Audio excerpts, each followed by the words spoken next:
അത് പ്രിപ്പയർ ചെയ്തിരിക്കുന്നത് ഡോക്ടർ മുരളീകൃഷ്ണൻ എന്ന് പറയുന്ന ഒരാളാണ്. ഞാൻ യൂണിവേഴ്സിറ്റി കോളേജിൽ പഠിക്കുമ്പോൾ എൻ്റെ ജൂനിയർ ആയിരുന്നു.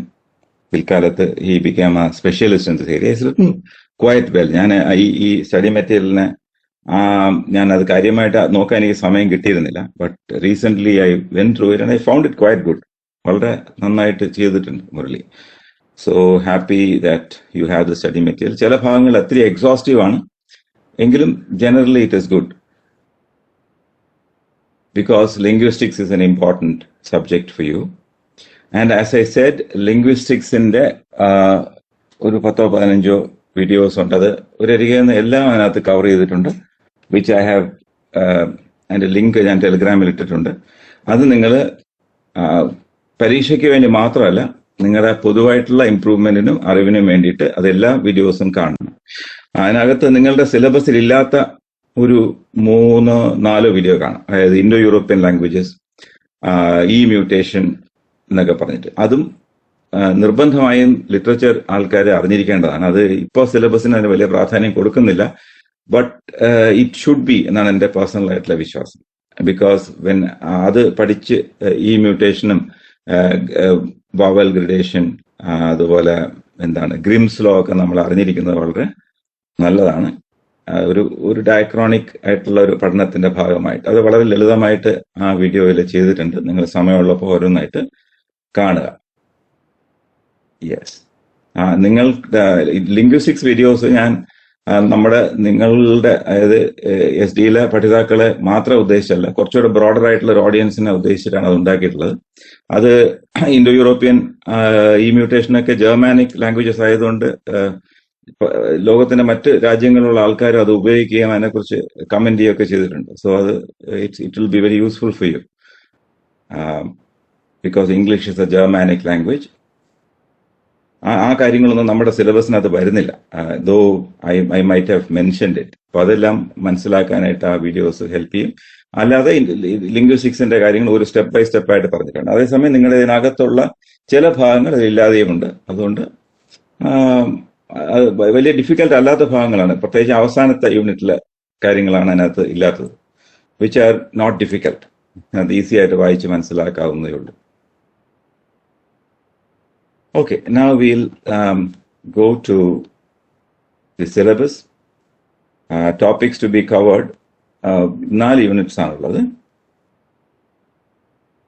First is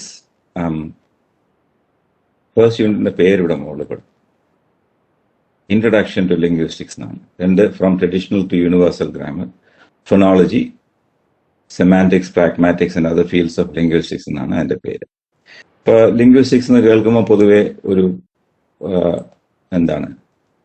ഡിഫിക്കൽട്ട് ആണെന്നൊരു തോന്നലൊക്കെ ഉണ്ടാവും.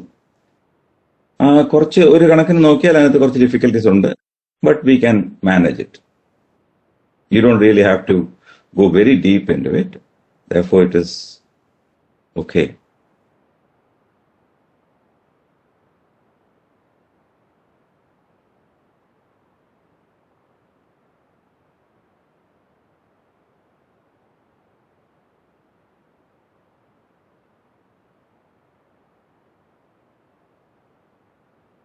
Right. So today we'll be looking at Unit 1, which contains the nature of language, linguistics as a scientific study of language, the properties of natural human languages and systems of animal communication, etc. So let us start that. So Unit 1, Introduction to Linguistics. So we are going to look at this unit section by section. So first, introduction. What is linguistics? That is the question you're going to ask. Linguistics is, as written here, the systematic and scientific study of languages. Not English only. It can be any language. Linguistics is the study of human languages. It's not limited to English. Though now, because you are English major students, we are looking primarily at English language. So linguistics tries to answer questions like what is language, how does language work, etc. And see here there is a very interesting definition. The term language, which is used in varied and seemingly far-fetched context, it has a meaning as specialized sound signaling system which seems to be genetically programmed to develop in humans. So language, as we use that word, is primarily human language. Only human beings have such a structured and complicated linguistic system. So that is language, and linguistics tries to attempt to define language, look at the features of language, and also sees how language works. Why should we bother about that? Because we are studying English language and literature, and there is a possibility of our becoming English teachers. And to teach English, a good knowledge of linguistics will be of great use to you. Also, to be good users of English, a good knowledge of linguistics will be of use to you. So linguistics is a science. We repeatedly say it's a science because within the field of literature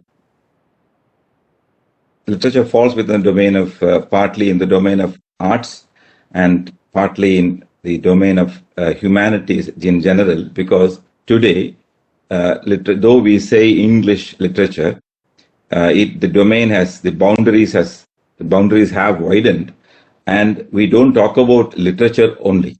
We don't talk about English literature only. We don't talk about literature only. We talk about other things as well. We might talk about culture. We might talk about psychology, philosophy, history, sociology, anthropology. So many other branches of study kind of mingle with the study of English language and literature. Therefore, I would say that because our domain is so vast, a knowledge of linguistics would be of great help to us. And linguistics also tends to overlap a bit into other domains. So it's a science, and other aspects of literature, like as I said, generally arts and humanities do not fall under the division of science. Though psychology sometimes kind of is considered to fall under humanities, but it is very scientific. But philosophy, history, political science, languages, etc., fall in the domain of humanities, which is different from science. I'm not saying it is not logical, but that science is slightly different. So linguistics is a science which studies the origin, organization, nature, and development of language descriptively, historically, comparatively, and explicitly, formulating the general rules related to language. Well, that is just for your information. അപ്പോൾ linguistics എന്ന് പറയുന്നത് അതിന് മലയാളത്തിൽ നമുക്ക് എന്ത് പറയാം, ഭാഷാ പഠനം എന്നൊക്കെ വേണമെങ്കിൽ പറയാം. അതത്ര കംപ്ലീറ്റ് ആയിട്ടുള്ള ടേം അല്ല. അപ്പം എല്ലാ ഭാഷകളും എങ്ങനെയാണ് ഭാഷ ഉണ്ടാകുന്നത്, മനുഷ്യന്റെ ഭാഷയുടെ പ്രത്യേകതകൾ എന്തൊക്കെയാണ്, ഇതൊക്കെയാണ് നമ്മൾ ലിംഗ്വിസ്റ്റിക്സിനകത്ത് നോക്കുന്നത്. പ്രത്യേകിച്ചും അത് ഇംഗ്ലീഷ് ലാംഗ്വേജിനെ ചുറ്റിപ്പറ്റിയിട്ടാണ് നമ്മൾ കൂടുതലും നോക്കുന്നത്, ഇംഗ്ലീഷ് ഭാഷയുടെ ലോജിക്കും കാര്യങ്ങളും. അപ്പോൾ ഒരു ശാസ്ത്രീയ ഭാഷകളെ കുറിച്ചുള്ള ഒരു ശാസ്ത്രീയമായ പഠനമാണ് ലിംഗ്വിസ്റ്റിക്സ് എന്ന് നമുക്ക് വേണമെങ്കിൽ വ്യാഖ്യാനിക്കാം.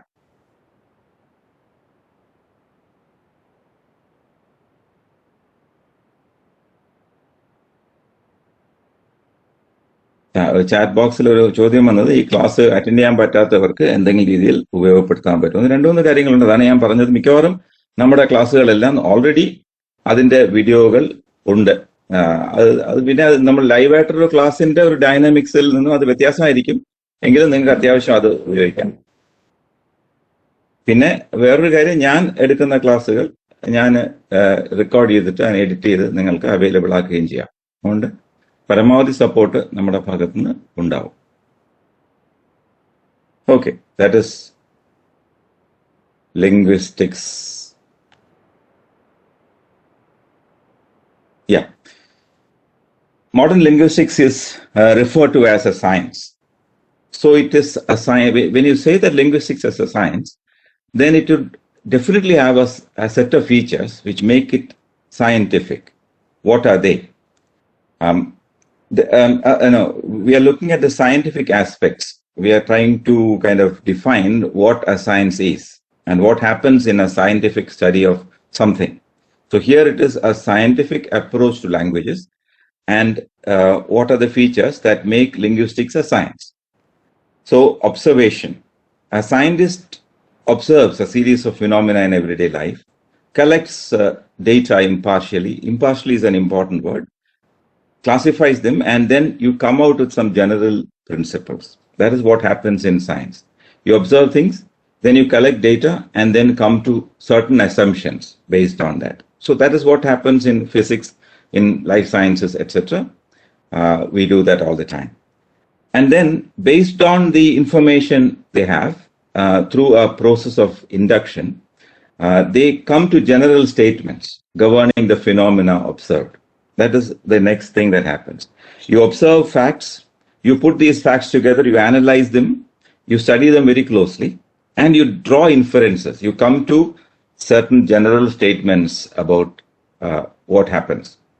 So that is where we come across two words. One is induction, inductive, and deduction and deductive. So inductive and deductive are two ways in which we perceive reality. Inductive and deductive are two different ways in which we perceive reality or we understand the world. ലോകത്തെ നമ്മൾ അറിയുന്നതിന് cognitive processes involved ആണ്.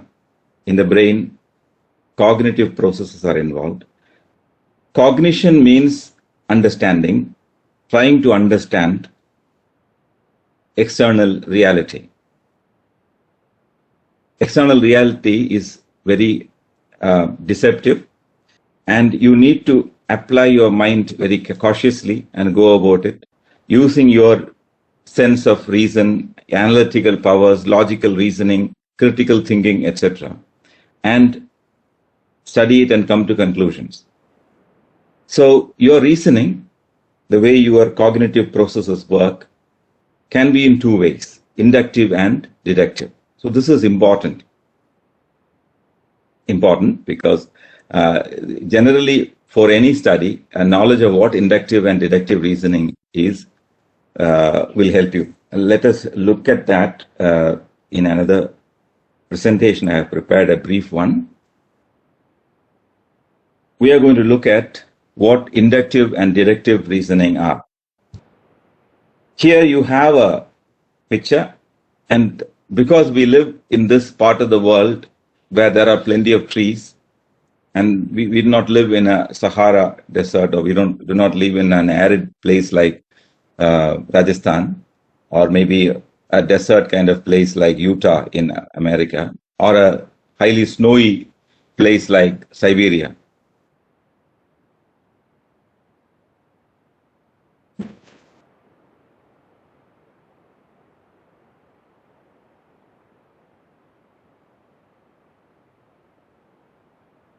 Okay, from our experience, when we look at this picture, you have an idea of what it is. You are looking at this forest from above. But based on our existing knowledge, maybe we haven't been to this particular forest. Maybe we do not know what exactly the trees are. But we have a general idea about forests. And we kind of look at this picture with that idea in mind. So we are looking at the top, and then we try to imagine how it will be downwards. So we are processing from above downwards. So this is what is called deductive reasoning. You're drawing a conclusion first. You are drawing a conclusion that this is a forest. And then if you want to study it more, you will kind of think and study more and come to the basic things, like this is an evergreen forest, or this is a deciduous forest, and this is this particular season, and there's a river flowing among the trees, etc. All those details will come later. So it's deductive this is deductive reasoning made very, very simple. Do not think that it is as simple as this. But in our general understanding of the world, this is how we do. Whenever we get a bit of information, we apply our existing knowledge on it and then have an overall understanding. But when you come across something you have no information at all, a totally new thing, then this will not work because you have no idea what it is. Then you might need another kind of study where we move from bottom upwards. We look at the basic kind of information and then collect all the information you need, and then you come to a conclusion. That is top. This is top down, and that is bottom up. Reality. For example, you might need to go down and look at the grass and the undergrowth, the foliage here, and the kinds of plants that grow here, the kind of rocks that are there, the vines that are there. And then you go upwards and you finally come to have a more, what shall we say, very comprehensive idea of the forest. So that is, you start with the basic data and then come to the conclusion. This is called inductive reasoning using bottom-up logic. So this is bottom-up logic or inductive reasoning. This is what we generally say happens in science. In science, there are no inferences drawn without basic data. So you look at what happens, precisely observe the root system, observe the rocks underneath, all those things, and then come to a final conclusion, which will have no problem about that. That final conclusion will be very solid and it will be based on evidence. So this is inductive reasoning, which we say happens constantly in science. So to look at this using two other images, in deductive reasoning or top down, we look at the top. That's why I showed you the picture of the forest, so that you have this visual image of looking at the top. Maybe you look at a city from the top from a helicopter or a drone, and you have and then you imagine what happens. You have a total idea of it. Okay, that is you draw the conclusion first that this is a city, or the city has a particular kind of condition. Maybe there's a curfew in the city, and looking at it from above, using a drone image, you come to the conclusion based on your pre-existing knowledge. And then maybe you work down to the other things. So this is deductive reasoning. In our life, this happens most of the time. In life, we kind of look at things and immediately form an idea and then go over. But this idea may not be totally right. So deductive reasoning is good. We use that a lot in life, but it may not be very accurate all the time. But this is something we do all the time, which is necessary too. When you come across a new text, when you come across a new discourse, you come across a new paragraph or a book, you read it with a lot of deductive reasoning involved, because you do not go into all the minute details, but you form conclusions. From the first 3, 4, 5 lines, you assume that this is a story about a young man who is rather poor, but who seems to be in love with a rich woman, etc., etc. And because you have already pre-existing knowledge, which is called schema, you kind of understand things. But your understanding will not be absolutely complete, because you need to do a lot of research to make that complete. So deductive reasoning or top-down reasoning is something that happens to you all the time. But in a scientific study, even as, for example, I am a scholar who is doing research on the dialects in Trivandrum. I have some idea about the dialects in Trivandrum. But when I do a scientific study, I will totally do an inductive kind of study. I make observations, I make generalizations, and from there I come to some conclusion or evaluative assessment of it. So that is inductive kind of reasoning. You move from the very basics upwards, that is bottom up. So that is why we say that linguistics involves inductive reasoning. Linguistics is a scientific study. Therefore, we use a lot of basic information first, and we divide the language into its components, and then we come to conclusions.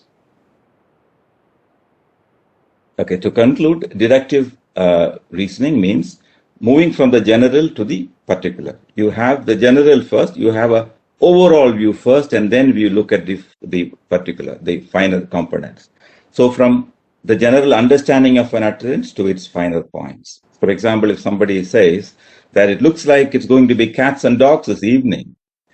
So because you're familiar with the expression rain, cats and dogs, you will be able to make this deductive reasoning and understand that this man is saying that it might rain today evening. At the same time, if your knowledge of English language is very low, you will not be able to understand that using deductive knowledge. You will need to use inductive knowledge at that point. That is, you will look at cats, dogs, etc., and try to come to a sense. That is, what you're doing is you're looking at the basic units and you're analyzing it. You're saying it looks like it's going to rain. The word rain is not mentioned. It's going to be cats and dogs. So you know the meaning of cats, you know the meaning of dogs, but then you are not able to make sense of it. So that is what happens to a beginner in language learning. He will need to apply a lot of inductive reasoning, and then finally he will need to look up in the dictionary and find out what it means. And then an advanced learner will be using deductive reasoning more, while an initial learner will be applying more of an inductive method in his understanding. That is about language learning. But in research and in the domain of knowledge, what you need more is perhaps inductive. Even if you have a deductive knowledge, you see a fire in the neighborhood. From your general knowledge, it looks like a fire, but then you really want to go and find out what happened and if it is really a fire inside a house or it is something else, etc., etc. So that is the inductive that gives you a scientific information about things. I hope that point is clear.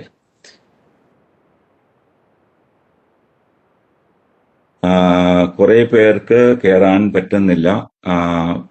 What they can do is അവരുടെ ആ link ഒന്ന് അവരോട് പറയൂ, ആ page ഒന്ന് update ഒന്ന് refresh ചെയ്തിട്ട് ആ ലിങ്കിൽ ട്രൈ ചെയ്യാൻ പറയൂ. കാരണം അത് പഴയ ലിങ്ക് ആയിരിക്കും അതിൽ കിടക്കുന്നത്, അതുകൊണ്ടാണ് കയറാൻ പറ്റാത്തത്. അവരോട് റിഫ്രഷ് ചെയ്തതിന് ശേഷം ആ ലിങ്ക് ട്രൈ ചെയ്യാൻ പറയാം. അല്ലെങ്കിൽ അത് ക്ലോസ് ചെയ്തിട്ട് ഒന്നുകൂടെ ആ PDF പോയി എടുക്കാൻ പറഞ്ഞാൽ മതി. Then they will be able to access. അപ്പോൾ നമ്മൾ top down bottom up processing പറഞ്ഞു. ഇത് ഒന്ന് ഇപ്പൊ ഞാനിത് പറഞ്ഞ ഒരു കൺഫ്യൂഷനിൽ ഇരിക്കായിരിക്കും, പക്ഷെ ഈ നോളജ് വളരെ കൺവീനിയന്റ് ആണ്. നമ്മൾ ഒന്ന് രണ്ട് കാര്യങ്ങൾ ഓർത്താൽ മതി. ഡിഡക്റ്റീവ് റീസണിങ് എന്ന് പറഞ്ഞാൽ from the general to the particular ആണ്. Inductive means from the particular to the general. നമ്മളത് ലാംഗ്വേജ് സ്റ്റഡിയിൽ ഒരുപാട് ഉപയോഗിക്കുന്ന വാക്കാണ്. ഗ്രാമർ പഠിക്കുന്നതിനെ കുറിച്ചൊക്കെ പറയുമ്പോൾ നമ്മൾ പറയും what we need is an inductive. Deductive മെത്തേഡാണ് നല്ലത് എന്ന് പറയും. ഒരുപാട് പുസ്തകങ്ങളൊക്കെ വായിച്ചതിന് ശേഷം അതിൽ നിന്ന് ഭാഷയുടെ സ്ട്രക്ചർ സ്വാഭാവികമായി നമുക്ക് കിട്ടുന്ന മെത്തേഡിനെയാണ് ഡിഡക്റ്റീവ് എന്ന് പറയുന്നത്. അതേസമയം ഗ്രാമർ എല്ലാം ഇങ്ങനെ പഠിച്ച് അതിന്റെ പുറത്ത് ഇങ്ങനെ ബിൽഡ് ചെയ്യാനുള്ള ശ്രമമാണ് ഇൻഡക്റ്റീവ് എന്ന് പറയുന്നത്. ഈ രണ്ടു തരം റീസണിങ് നമുക്ക് പ്രധാനമാണ്, നമുക്ക് യൂസ്ഫുൾ ആണെങ്കിലും അത് ചില സ്ഥലങ്ങളിൽ ഇൻഡക്റ്റീവ് ആണ് കൂടുതൽ നല്ലത്, ചില സ്ഥലങ്ങളിൽ ഡിഡക്റ്റീവ് ആണ് കൂടുതൽ നല്ലത്. കാരണം നമ്മളിപ്പോൾ ഒരു പത്രം കിട്ടി, ആ പത്രം എടുത്ത് വെച്ചിട്ട് നമ്മൾ ഒരു പാഠപുസ്തകം വായിക്കും പോലെ വായിക്കാൻ ശ്രമിക്കുകയാണെങ്കിൽ 4 ദിവസം എടുക്കും ഒരു ദിവസത്തെ പത്രം വായിക്കാൻ. അപ്പൊ അദ്ദേഹത്തിന്റെ ബാക്കി ദിവസങ്ങളിലെ പത്രമൊക്കെ അടുക്കി വയ്ക്കും. മരിച്ചാലും പത്രം വായിച്ചു തീരില്ല. അവിടെ വേണ്ടത് ഓടിച്ചിട്ടുള്ള ഒരു വായനയാണ്. May be A more of A deductive kind of thing. Because when you look at the paper you know ഈ ഭാഗത്ത് ഇന്ന വാർത്ത ആയിരിക്കാം എന്നുള്ളത് നമുക്ക് അറിവുണ്ട്. അവിടെ നമ്മൾ ചില ഭാഗങ്ങൾ മാത്രമേ നോക്കുകയുള്ളൂ. അത്തരത്തിലുള്ള ഒരു പഠനം. അല്ല, ഇൻഡക്റ്റീവായിട്ട് പത്രം ഒരിക്കലും നമുക്ക് വായിക്കാൻ പറ്റില്ല. ഇതുപോലെയാണ് ജീവിതത്തിലെ കാര്യങ്ങൾ. ഒരു കല്യാണക്കുറി കിട്ടിയാലും നമ്മൾ അതിനെ ഇൻഡക്റ്റീവായിട്ട് ഇരുന്ന് ആപാദചൂടം പഠിക്കാൻ ശ്രമിക്കാറില്ല. ദോസ് തിങ്സ് ആർ ദേർ എന്ന് ഓർക്കാൻ വേണ്ടി പറഞ്ഞതാണ്. Okay, so this is a science because it follows the process of induction, and the method is inductive and not deductive. We said all that.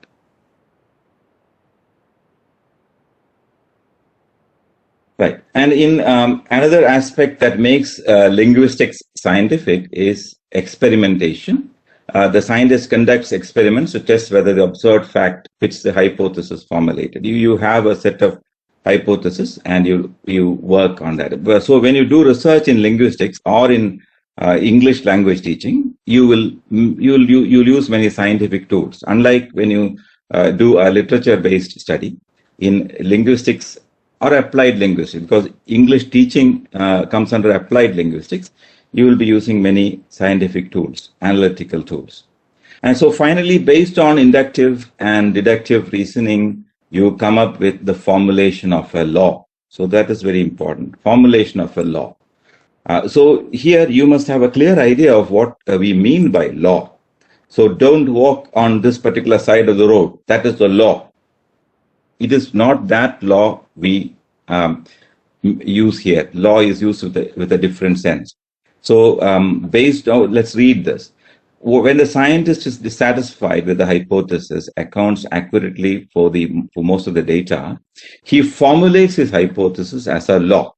Not a law to be obeyed, but a law in the sense of a concise description of phenomena. So the word law here means a concise description of phenomena. We use the word law in that sense also. For example, in the video I mentioned a while ago, there is a video called Grimm's Law and Werner's Law. What is Grimm's Law? Grimm's Law explains a few sound changes that happened in many languages. The impact can be seen in English also. That's why we learn the Grimm's Law. So it's law. It's law, not the law of the land. It is a setting down of a few very unchanging facts. That is what we mean by law here. So that is formulation of a law means formulation of a statement of or a description of phenomena that has been that we have come to after making a lot of inductive fact-based observations. So that is why all these hold when we talk about linguistics. Linguistics is a scientific study which involves all these things.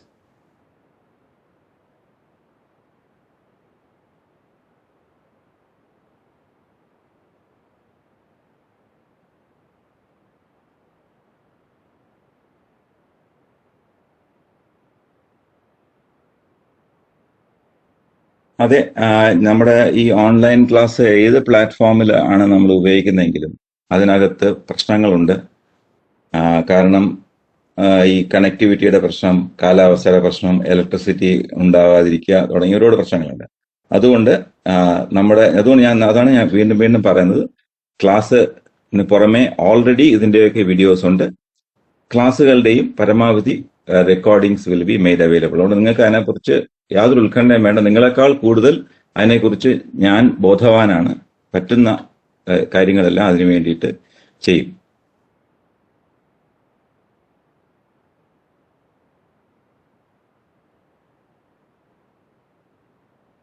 Okay, now we come to another aspect of linguistics. Linguists are interested in what is said and what they think ought to be said. So this is what we call, science generally does that. Science describes, science observes, studies, and comes to certain assumptions and says this is how it is, rather than saying this is how it should be. It is not codification of rules. It is setting down of observed facts. That is what research does, actually. You might make recommendations, but you will not say that this is how it should be. So linguistics, modern linguistics particularly, attempts to describe a language in all its aspects rather than prescribe rules about correctness. Okay. So this paragraph is important. It contains many serious observations. Linguists observe the use of language and not the rules. Formerly, when we talk about traditional times, which we will come to after a while, when there was a time when linguistics or the study of languages was a lot rule-based, where rules were fixed and people insisted that these rules should be kept. But language is something that constantly changes. And so modern days, in modern days, linguistics looks at the use of language, not whether they keep any particular rule. And also, there is no higher variety and accepted varieties. Well, we'll explain that more later. But again, in Malayalam speech also, we would consider people who talk an elegant kind of Malayalam to be very respectful. So we say that the Malayalam that is heard in mid-Travancore is the standard. And some people would say that the Malayalam heard in mid-north is the standard, like between, say, Thrissur and Kozhikode is the best language. But actually, there are no such best things. There is no standard. Every educated person would speak a kind of neutral Malayalam. But all the Malayalam language varieties that are heard in all parts of Kerala are equally important. Because of an illiterate fisherman speaking to his neighbor is very, very important to him and his neighbor, though it may not be it may sound a little odd to another set of people living in another part of the state. But to the people using that language, with all its singularities, is very important for that person. So we accept that with all kind of respect.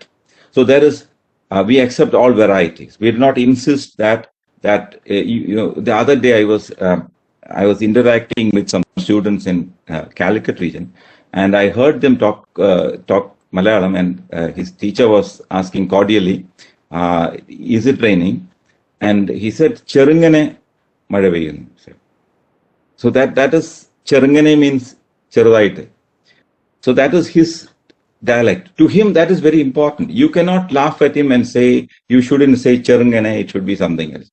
He would correct you if he hears a different version. So as far as that individual is concerned, his dialect is very sacrosanct to him. So there is no high or low as far as language is concerned. And again, modern linguistics looks at the spoken form as being more important than the written form. So the spoken aspect came first. In life also, you start speaking first and you start writing much later. In the history of language also, the spoken aspect came much, much before writing came. Human beings learned to write only, say, 3,000, 4,000 years ago, though he has been talking or using some kind of language for over maybe a couple of tens of thousands of years. So linguists look first at the spoken word, which preceded the written in every way. And then linguistics are also opposed to the notion that any one language can provide an adequate framework for all the others. Linguists would question the superiority or the standard claim of any particular language. Because in India, for example, even in Kerala, maybe some 100 years back, Malayalam was studied using the grammatical framework of Sanskrit. In Europe, maybe 150 or 200 years back, English was attempted to be studied against a Latin framework, which is actually very absurd. No language can be studied within the framework of another language, because each language works on a totally different logic, which is a very delightful area of study. So linguistics can be very fascinating if you apply your mind and if you start liking it.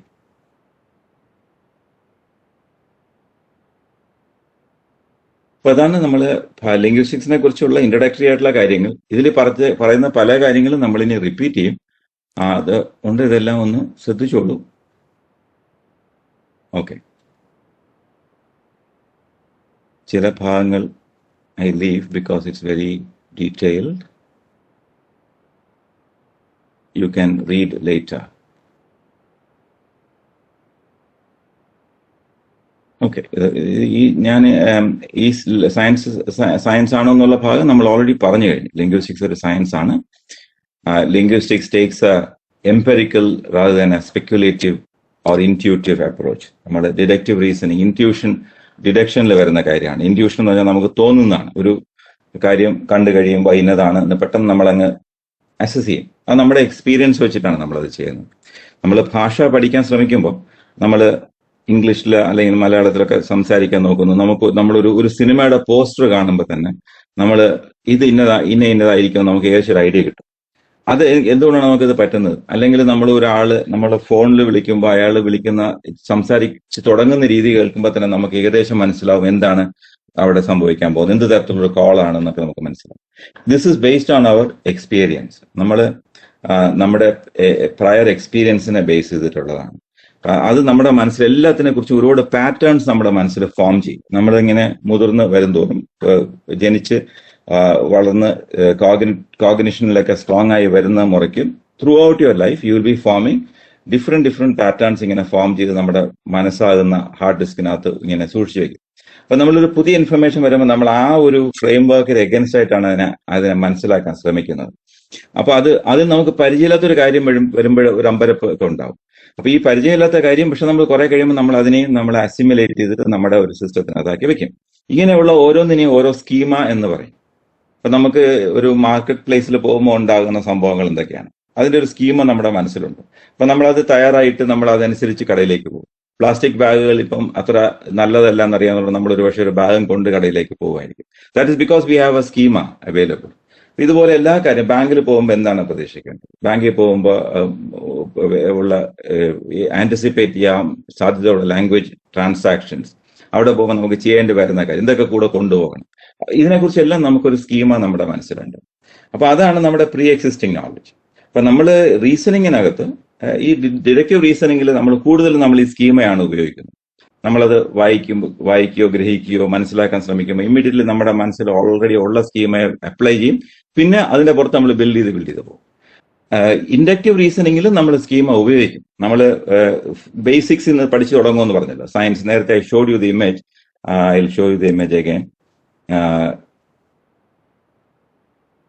Inductive റീസണിങ്ങിൽ നമ്മൾ അടിയിൽ നിന്ന് ഇങ്ങനെ build ചെയ്ത് പോവാം. From bottom we move upwards. അതാണ് ഈ bottom up എന്ന് പറയുന്നത്. ബോട്ടം അപ്വേർഡ്സ്, ആ ഡിറക്ഷൻ ആണ് ബോട്ടം അപ്പ്. അപ്പൊ വെൻ വി മൂവ് അപ്വേർഡ്സ്, നമ്മൾ ഈ ബേസിക് ഡേറ്റ, തുടക്കത്തിലുള്ള ഡേറ്റയ്ക്കകത്ത് നമ്മുടെ എക്സിസ്റ്റിംഗ് നോളജ് ഉണ്ടാവും. നമ്മൾ ചില ആരിൽ നിന്നെങ്കിലും കളക്ട് ചെയ്ത ഇൻഫർമേഷൻ ഉണ്ടാവും. പിന്നെ നമ്മൾ ഒബ്സർവ് ചെയ്യുന്ന ഫാക്ട്സും ഉണ്ടാവും. ഇത് മൂന്നും കൂടെ ചേരുമ്പോഴാണ് നമുക്ക് സയന്റിഫിക് ആയിട്ട് ഓരോ കൺക്ലൂഷൻസിൽ എത്തിച്ചേരാൻ പറ്റുന്നത്. നിങ്ങൾ ഗവേഷണം ചെയ്യുമ്പോഴും, when you write a project, when you do a research also, this is what you'll be doing. You have material, you have your knowledge about it that was there even before you started working on it, and then you have the knowledge that is available, and then you put these together and you start studying. അപ്പൊ നമ്മുടെ ഓരോ assumption ഇതിന്റെയൊക്കെ base ചെയ്തിട്ട് ഇങ്ങനെ പോകും. ഇവിടെ എത്രത്തോളം prejudice ഇല്ലാതിരിക്കാമോ അത്രയും സയന്റിഫിക് ആയിട്ടായിരിക്കും നമ്മുടെ റിസൾട്ട് വരുന്നത്. Now we come to okay. Now we look at the scope and nature of linguistics. So linguistics covers a wide area of topics, and its boundaries are not exactly definable. Particularly today, the boundaries of linguistics have become very uncertain. It has become very wide.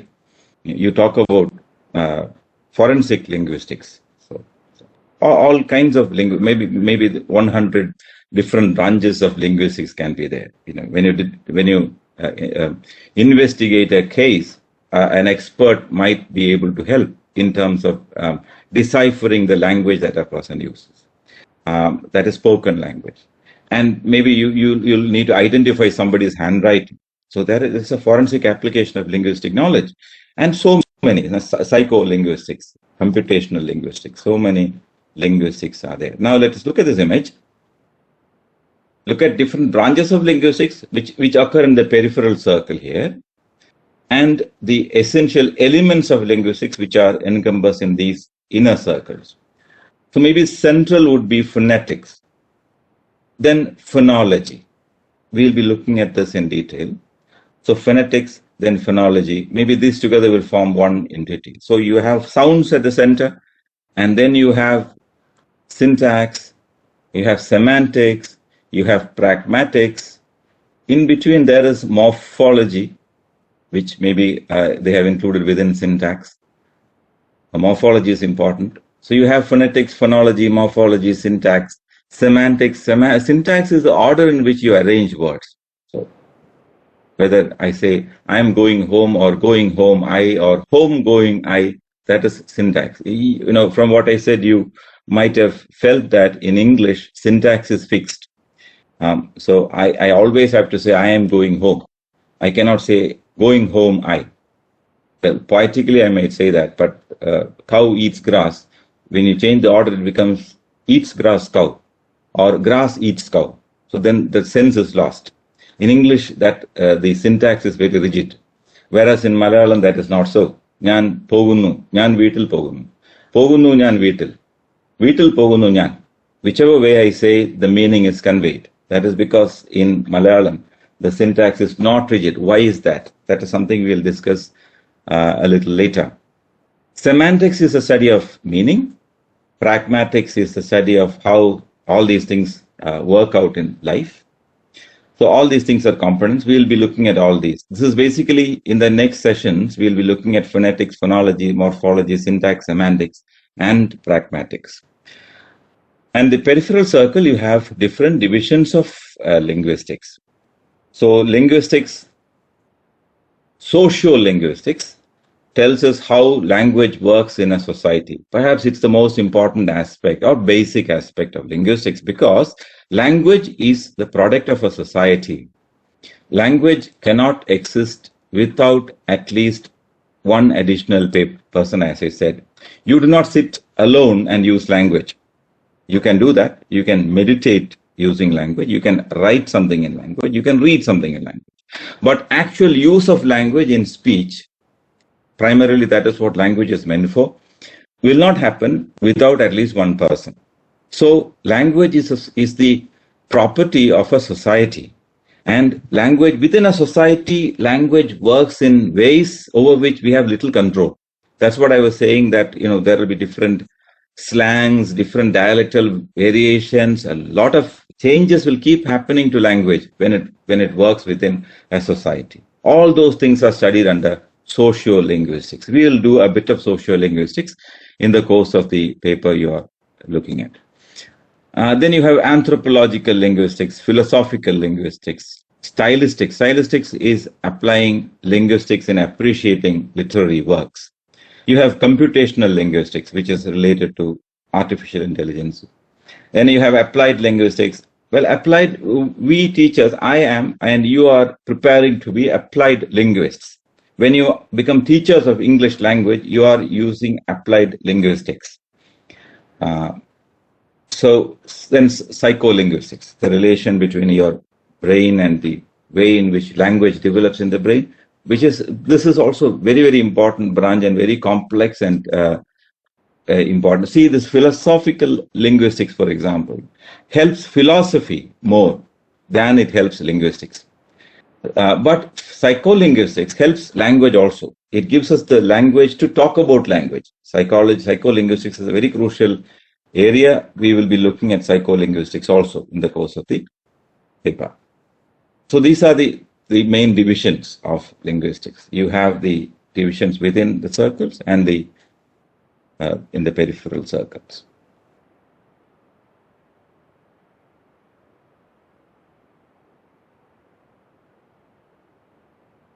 So now we are going to look at the different aspects one by one quickly, but we will be looking at in detail in the coming sessions. But we'll look at the different aspects, these as phonetics, phonology, morphology, syntax, etc.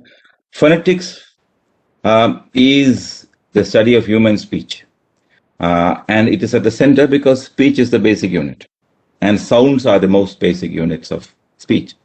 Phonetics, this is to be pronounced as phonetics. Phoneticians are concerned with the actual physical sounds, the raw material out of which language is made. Here, there's a reference to Pygmalion. Pygmalion is a play written by Bernard Shaw. It has been made into a very successful movie named My Fair Lady. It's worth watching. It's about phonetics. So Professor Higgins is a phonologist, a phonetician who he believes that language should be monolithic, in the sense that was a belief in those days. Bernard Shaw himself believed that language essentially has a standard form and there should be no deviation.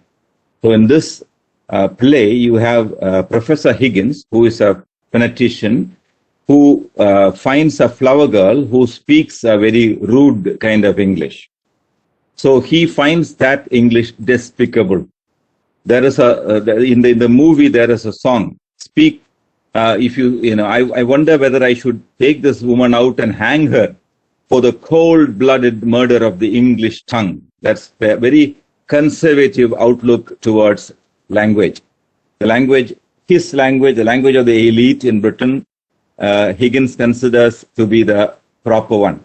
And the English of Eliza Doolittle, which is Cockney, which is the English of uneducated people living in suburban London, is condemned by Professor Higgins. But the interesting thing is that the majority of the people in England at that time, or in London area at that time, spoke the language that Doolittle, Eliza, spoke.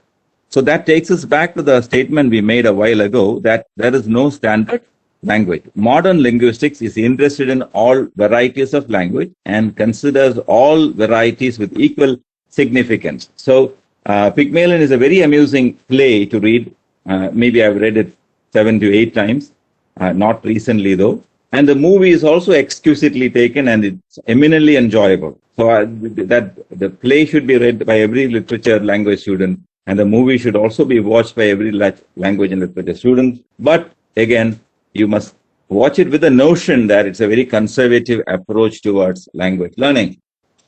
So that is phonetics. Phonetics again phonetics is devoid of actual use. So I go about describing that these are the sounds of this language. I analyze, put them in little boxes.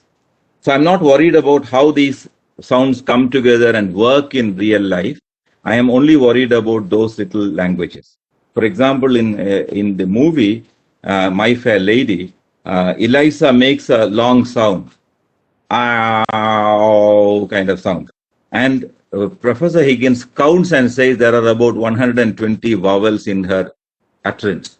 So he is interested in that. So look at the very prosaic interest that he has, which is again very amusing too. From a scholarly point of view, it's very amusing. But from the point of view of actual life, it need not be so amusing. Anyway, that is the interest of a phonetician. A phonetician is interested in the excellent production of a sound, explaining the quality of a sound, describing the sound, telling you how it is articulated. Well, but phonology goes one step further. You can say that phonetics is part of phonology. Phonology looks at how these sounds work in actual speech. So then when they are connected, there may be slight changes happening. So phonology describes all those changes. Then the next aspect is morphology, which is somehow not mentioned here. Morphology is the written form.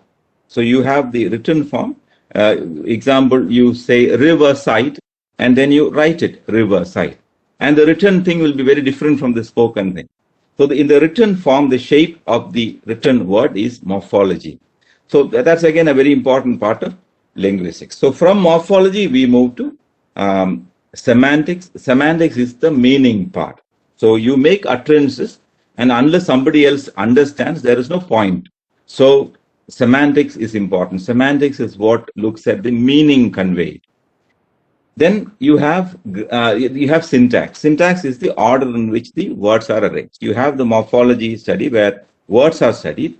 You have 5 words in a sentence and you see how they are arranged. As I was telling you a while before, I went out and bought a banana.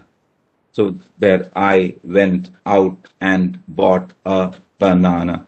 So I have 7 words. I have arranged them in a particular sequence. If I change the sequence, I may change the meaning, or I may fail to convey any meaning at all.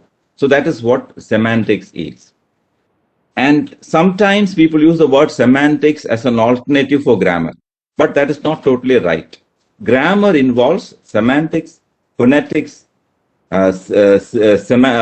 syntax, morphology, everything.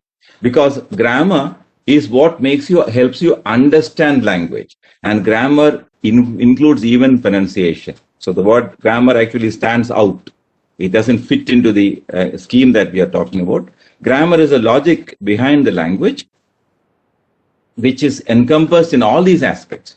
Even pronunciation, we can sometimes say, is part of grammar.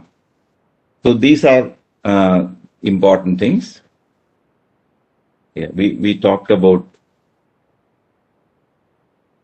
Yes. So I think we will have a break now and come back after 10 minutes, or less than 10 minutes, 5, 6, 7 minutes, and we will continue.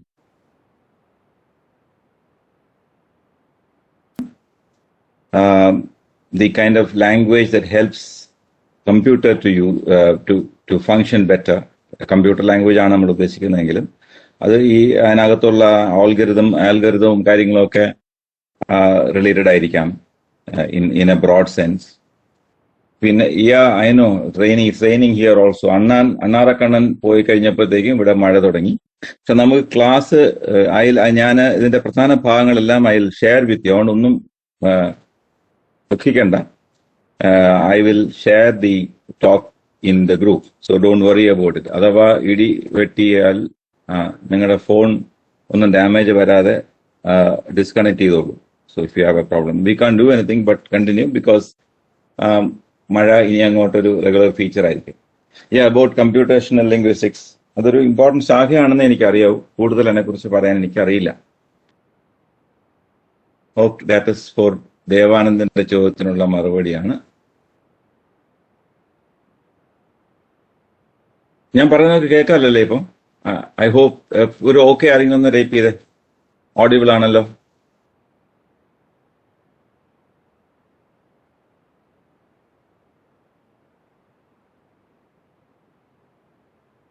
Okay, thank you. UNDയിലും എന്തൊക്കെ ചോദിച്ചു മറുപടി. Good, thank you. Perfect, thank you. Okay, we are going to continue now.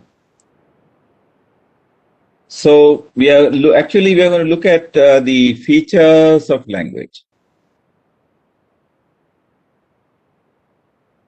the nature of language. So we are going to look at the nature of language, and language is viewed as a means through which human beings interact. So there are a couple of aspects of language that we need to keep in mind. One is that sound is the basic building block of any language, and language is essentially symbolic in nature. These are two words that we should always remember. Language is symbolic. Language uses sound symbols primarily in spoken communication, and therefore we come to this aspect. Language is symbolic. It is symbolic and it is arbitrary. These two words we should remember. Language uses words as symbols. So in writing we use written symbols, orthographic symbols, and in speech you would use sound symbols. For example, the word dog in Hindi, in English it is dog, in German it is Hund, from which English hound is related. And how this happens, how many German words, English words, Hindi words, Russian words seem to be related. For example, you have door in English, Dwaraga in Hindi or some Sanskrit, Dwera in Russian. You have red in English, Rudhiram in Sanskrit. You have heart in English and Hardavam in Sanskrit, and cordial in Latin. So all these words are related, not because recently a teacher sent me a mail saying he has written a book saying how Hindi is the mother of English. Actually, that is because he did not do a proper linguistic study.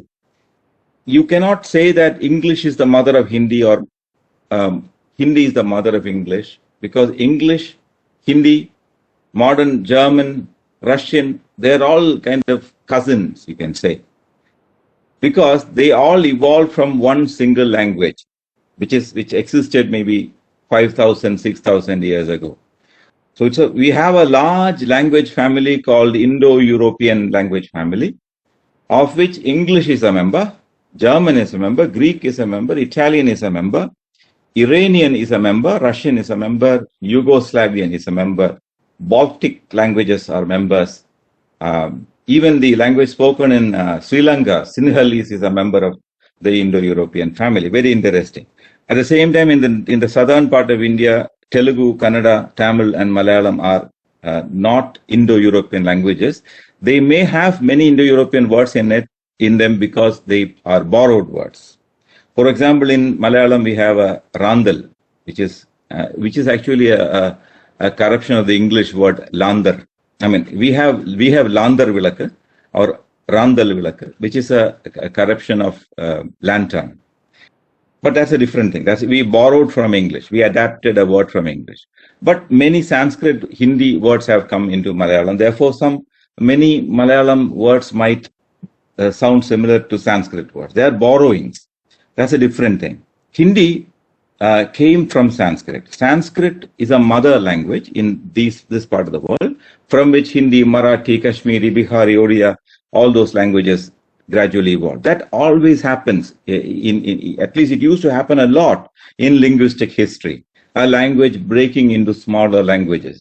Simply when human communities migrate to different parts away from the parent language, they will undergo divergent development and they become different language. If you look at my video called Indo-European Languages, I have graphically described that, which is an essential knowledge that you should have. Okay. So here there's a dog and in English and Hund in German. I was saying that in English there is a hound, which is related to this Hund. That doesn't mean English people took it from German. That is because German and English came from a single language, which we call Germanic.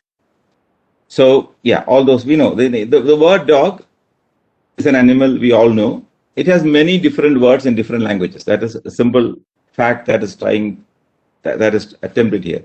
In Hindi, it has a word. In Tamil, it has another word. In Malayalam, it has another word. Different world languages, there are different words. But that means that this word dog or kutta or nai or hund doesn't have any significance other than the significance given to it by the language community. So in a particular language community, a word has one meaning. In another community, that word may not have any meaning at all, or it could have another meaning. So essentially, language or these words are only symbols for something else. And the meaning is very, very arbitrary. Except for the onomatopic sounds like rumble, murmur, creak, gurgle, bang, swish, flutter, buzz, hum, etc. These are onomatopic. And these may be, the meaning may be implied by the word itself. When I say, when bang, I may understand that there is an explosion. And some birds, for example, kaka, you may understand it's a onomatopic sound. Other than that, all the words in the world of all languages are symbolic and the meaning is arbitrary. What is arbitrary? Arbitrary means the meaning is something that is separate from the word. This is something that is given to it. I say that this word has this particular meaning. And you would have noticed that when children are young, they may use words for their needs. They may call some favorite food they like by a different name. They may call their mother by a different name. For a period, to that child, that is a special word. So that is an arbitrary use of that particular word that the child makes. So for a near relative, like a cousin, a child may give another name. It may be the corruption of the child's real name. It could be something, so many names inside the family, the popular names would evolve like that. A child trying to pronounce a name and ending up saying something else. And that word arbitrarily comes to have a significance within that family. I can have many examples within my family for people coming to have a name at home through the mispronunciation of his original name. This happens. So what I'm saying is, all this is an arbitrary thing. You say that this word has this meaning, and that meaning is there. So that is important. And what are the functions of language? This is another set that we should have in some information of. Language is used for communication, that is passing information. Language is used to persuade other people to do something, that is to get things done. This is also part of communication, but to persuade people, we use language. To convey ideas, information, we use language. And you will know that these two languages are different. The language I would use to communicate to you an idea and trying to persuade you to do something are two different kinds of languages that I'll be using. That is the kind of knowledge you will be gaining when you study a language in an advanced level. We entertain ourselves or other people. Language is used for literary purposes. So that is literature, like a poem or a play or a movie in which you have dialogues. And we express our membership in a particular group. This is very important. Our group identity. We all have this clan kind of mentality. Human beings are gregarious, social creatures, and we express our membership in a particular community through our language. That is why I said the language spoken by a little tribe in an obscure part of the world is very, very important for them. And we need to respect that language, because that language, that pronunciation, even though it may sound odd to the speakers of the same language in another part, will help that person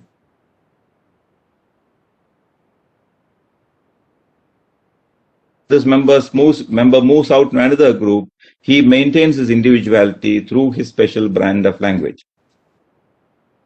Yeah, we express our moods or emotions. Another important thing, language has a big emotive function. Human beings have this need for expressing their emotions all the time. Human beings are highly emotional beings, and we need to express our moods and our emotions all the time. We do that in poems. We do that in the letters we write to our dear ones. We do that in the novels we create. We do that in the what shall we say, the everyday communication we make with people close to us. So there you have an emotive language which might have features which is different from other instances of language use. So that is it. And then, relationships with other people, all those things. This is for your general information. And then this is another important aspect of very basic information about language. Well, we are talking about languages, not about English. Keep that in mind. It could apply to Hindi, it could apply to Spanish, any language. So it's Charles F. Hocklett who identified certain inherent features in human language. So he was the first person to do that, though people had a general idea of all these things for long. So one is the language of human beings have a duality of, a feature called duality is there in human languages. We are talking, language is a human quality, so we are trying to prove that. Now we are going to discuss these things and we are going to prove that language is essentially a human thing. It has nothing to do with, it's not similar to animal communication. One feature is duality. Duality means a human language possesses two subsystems, those of sounds and meaning. A limited set of sound units can be grouped and regrouped into units of meaning. This in turn can be grouped, there is a hierarchical order in language. It has sounds are there, the sound symbols are there, and the meaning is also there. And these are separate from each other. In animal communication, they have a call, for example, for a particular need. For example, when an enemy approaches, a monkey might give a call. That call is directly connected to the significance that an enemy is approaching. It has no duality. There is no difference between that symbol and the connoted significance. So, but in human language, the sounds and meaning are two things. There's a duality there, and it exists in a complex manner. So the sounds are unitary and do not lead them into analysis. Human language is so complex because of this duality between the symbols we use and the message we convey. So that is why human beings are capable of using infinite number of utterances. Unlike animals, the utterances that a dog can make is, if you spend a few years studying dogs, you will make a list of all the possible sounds that the dog is ever going to make. When it is hungry, it could make one kind of sound. When it's in pain, it might make another kind of sound. When it wants to mate with another dog, it will make another kind of sound. And, when it feels too hot, because of the climate, it may make another sound. When it is thirsty, it might make another sound. A warning call will be different. Sound that it makes when it is very angry would be different. All these things. So, but still it is finite. You can make a list of it. And each of these have a corresponding significance. But in human sense, you can never, ever compile a compendium of all the human utterances that are possible. That will be a very ambitious project, which you will probably die attempting. So, to put it in simple words, duality is the feature which says that language in human beings have a duality, the sound system or the signals that we use, symbols that we use, and the meaning that is signified. Productivity is another aspect of human language. Human language is capable of generating absolutely new messages based on novel experiences. Well, this is related to the previous one. A dog, as I said, will make the same sound for the same purpose, but a human being will express it in 100 different ways. So you can go on. I might have made at least 100 sentences now, 100 utterances now, which I have never before made in that combination in my whole life in the last 1 hour. That is possible. You go on saying new combinations. You go on putting words into new combinations. That is why we have new songs coming up. Or we would not have new poems. New poetry would have been impossible if we did not have this feature called productivity. So all poetry would look the same. That doesn't happen.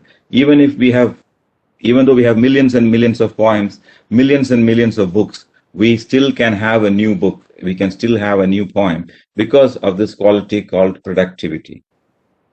And arbitrariness, human language opens up the possibility of having a variety of meanings for a given word.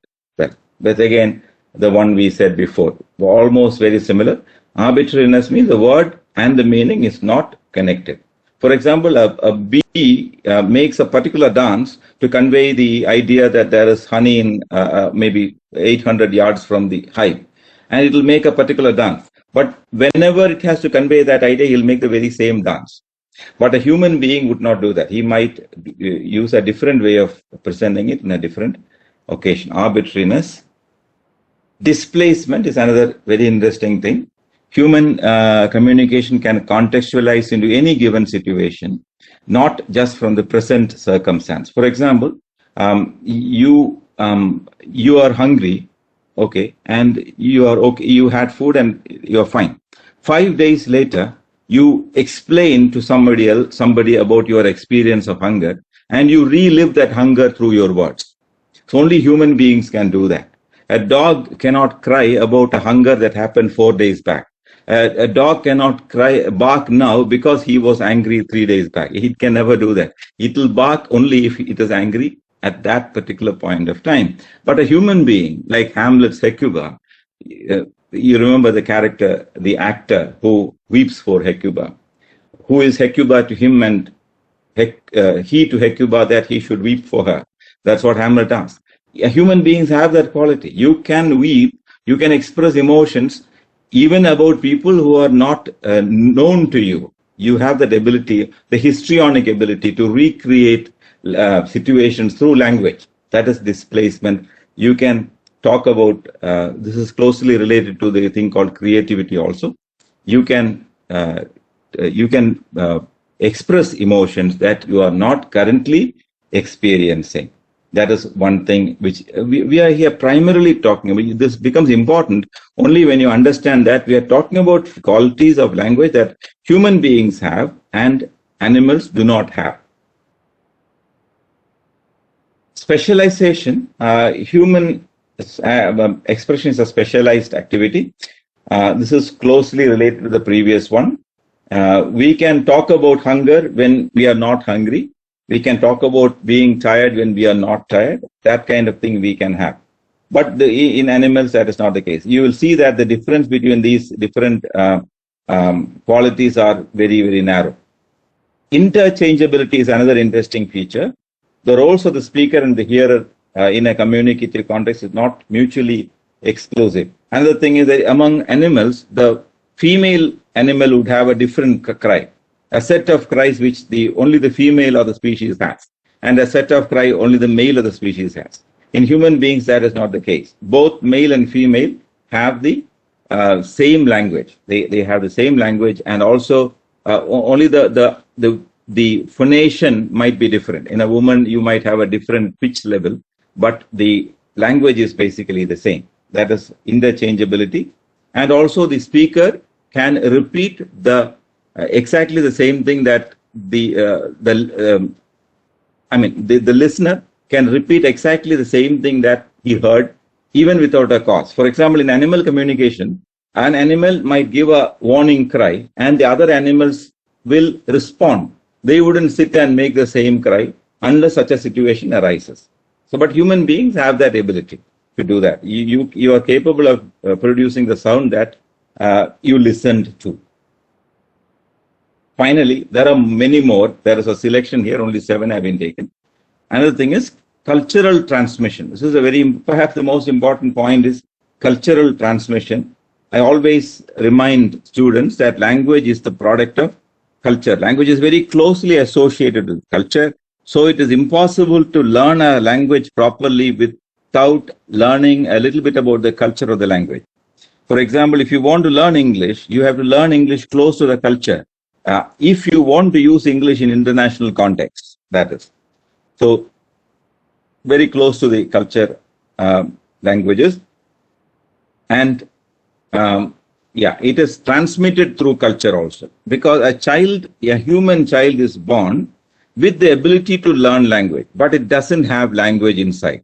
It can only make cries like an animal would cry. He can make cries, he can shout, he can scream, etc. He can laugh, but he does, just like an animal can do all these things. Maybe an animal cannot laugh, but many sounds that a human being can make, he is born with. Those are the basic things that is programmed.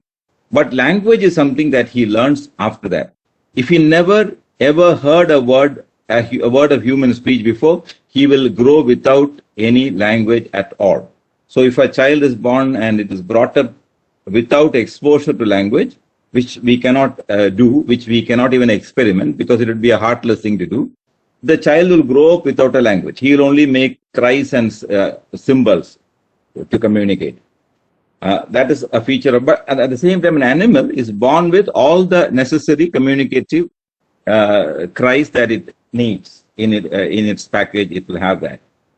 So the basic difference between human and animal communication are: human language is unlimited and finite. Infinite, that means we know that, infinite combinations can be there.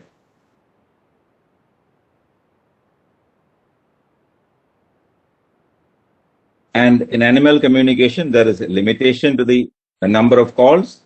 Some animals communicate through pheromones. That is a kind of smell it produces from some glands of its body. And some animals communicate through dances like the bees do. And some animals communicate through gestures, some facial expressions, grimaces like the chimpanzees do. And most animals have a sound that it makes to communicate, but all these are limited. Human system is open while animal system is closed. Human system is modifiable, but animal system not modifiable. So you have all these things here. Human system is flexible, animal inflexible, non-instinctive, instinctive. Means like many other things, language is also part of the animal's instinct. Among human beings, it's involuntary cries are instinctive, but language is not instinctive. Language is acquired. The human child acquires language just as it acquires other skills in the society, whereas the animal's signal systems are inherited. That is, this simply means that the systems that the animals have is not language. So on the left side, we have a list of 12 qualities, which are the features of language, and only human beings have language. Animals have systems of communication. They are non-linguistic in nature.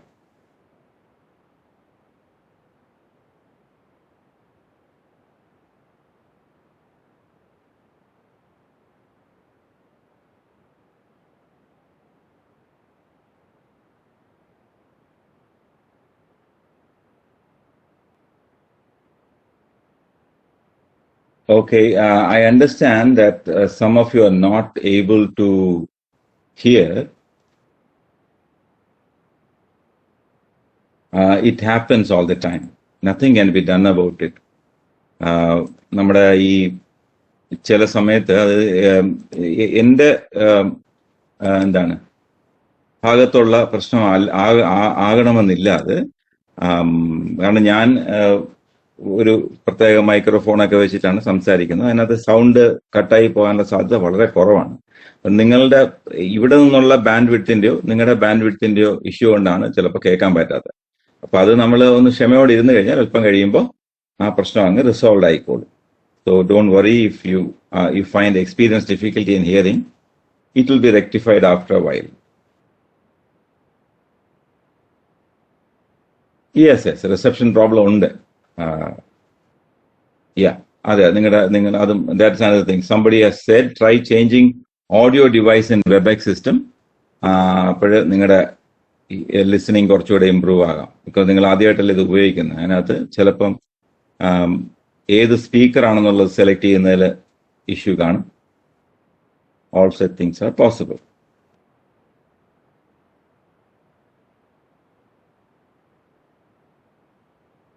Now we are going to look at the basic concepts of linguistics. So as we discussed before, language is an arbitrary system of articulated sounds made use of by human beings for communication.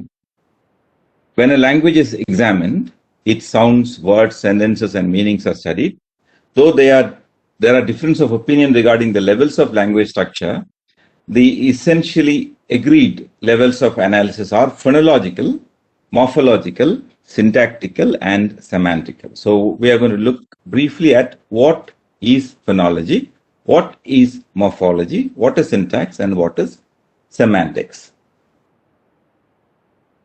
We will study each of these in detail later. So phonology is the organization of sounds into units called phonemes. So a phone would be the most basic sound, and a phoneme is the basic meaningful sound that a human being makes. We generally say that a phoneme is the basic human sound. Phonology is a term. Sometimes phonology is used to embrace both phonetics and phonology. Phonology studies what is significant in a particular language as the basic meaningful elements which enter into larger patterns of construction. So phonetics is the study of how a sound is created, how all the sounds that human beings can produce, oral sounds, using pulmonary air, it is kind of studied. That is phonetics. It need not always be pulmonary air from the lungs. We use the air that flows out of the lungs to produce language, but in many languages, in Africa, for example, people use click sounds with their tongue without any air from the lungs.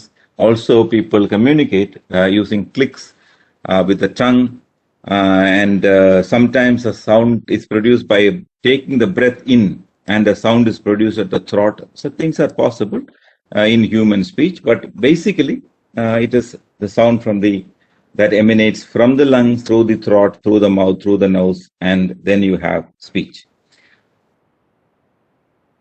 Yeah, that is phonology. Phonetics is the basic units of speech, and phonology studies how all these little units come together and become effective in conveying meaning. So phonetics studies are basic raw materials of speech. It does not concern with any particular language. But phonology of a language is the selection of the sounds in that language and how they operate when they come into combinations. That is phonology. Then morphology is that part of language which is considered with the study and analysis of the structure, form, and classes of words. So morphology is the study of written language, where the primary unit is word. If you look at this word morphology itself, you have morph as one part of it. You can say that the root part of the word is morph, Morph means essentially shape. So logos is there. Logos is the study of. So that is another word actually.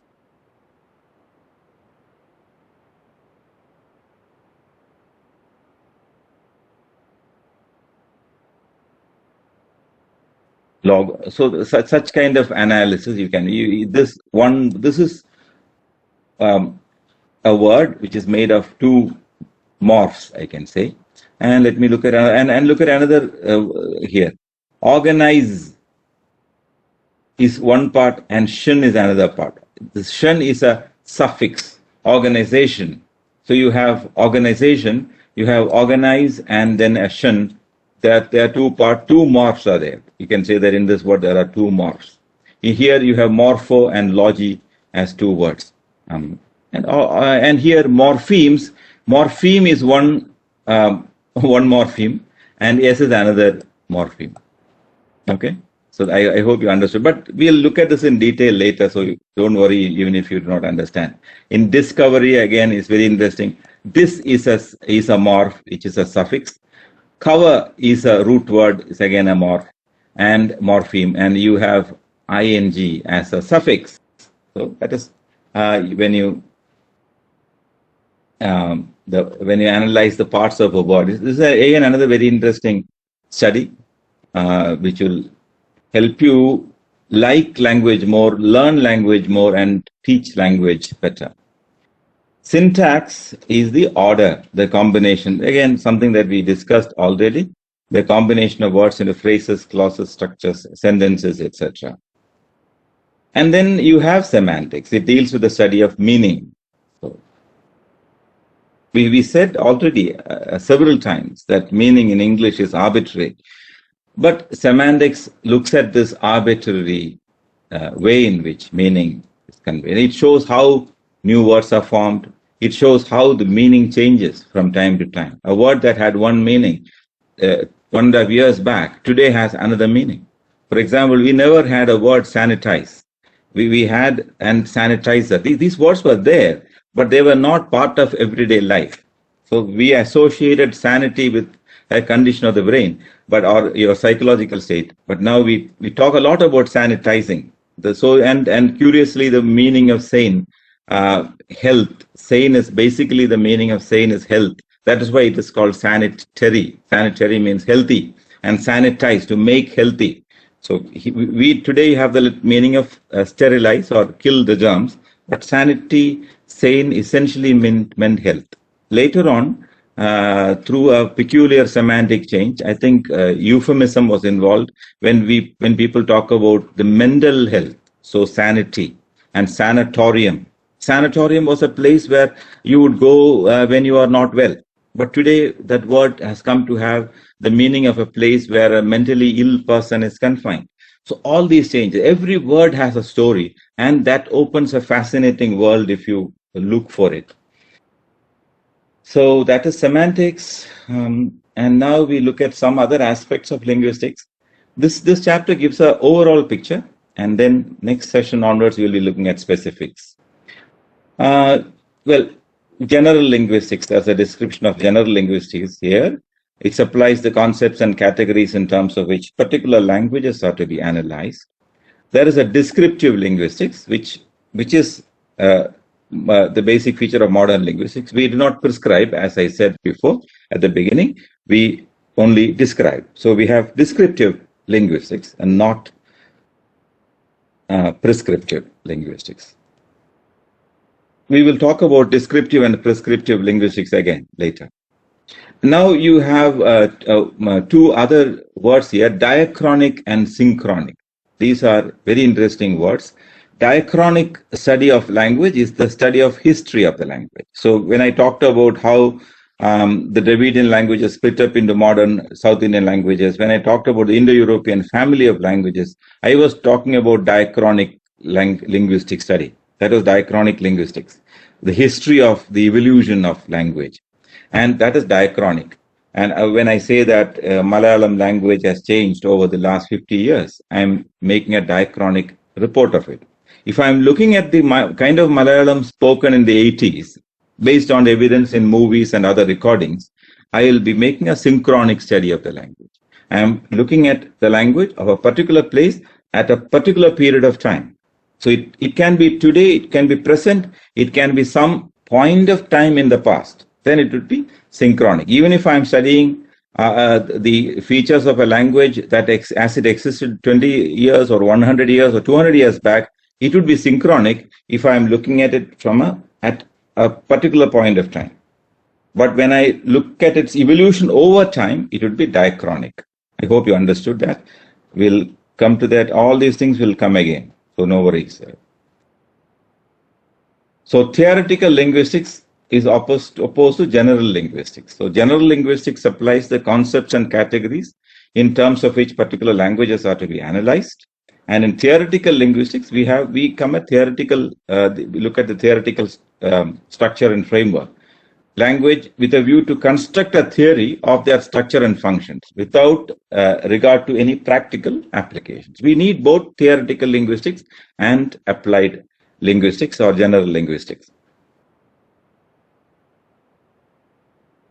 But these overlap. See, it's written here that there is little difference made between the theoretical and general linguistics. They're all the same. So you do not have to differentiate. Nobody's going to ask you to define theoretical linguistics or general linguistics. But remember the word descriptive linguistics, remember diachronic linguistics, and remember synchronic linguistics. We will look at them again. And here there is micro and macro linguistics. Again, just be familiar with it. Micro linguistics, the sole concern is with the structure of language without regard to the acquisitional, cultural, sociological, psychological aspects. So that is micro linguistics. You are focusing entirely on one aspect of the language. When you look at all the aspects, you take a broader view, it is macro linguistics. So for example, if you are studying Malayalam and you study only at the sounds that exist and the pronunciation of different words, etc., it would be micro linguistic study of Malayalam. If I look at this sound and its variant forms in different cultural scenes, in different people who have acquired Malayalam in the presence of another language, for example, in the border with Tamil Nadu, that particular sound may have a slight difference.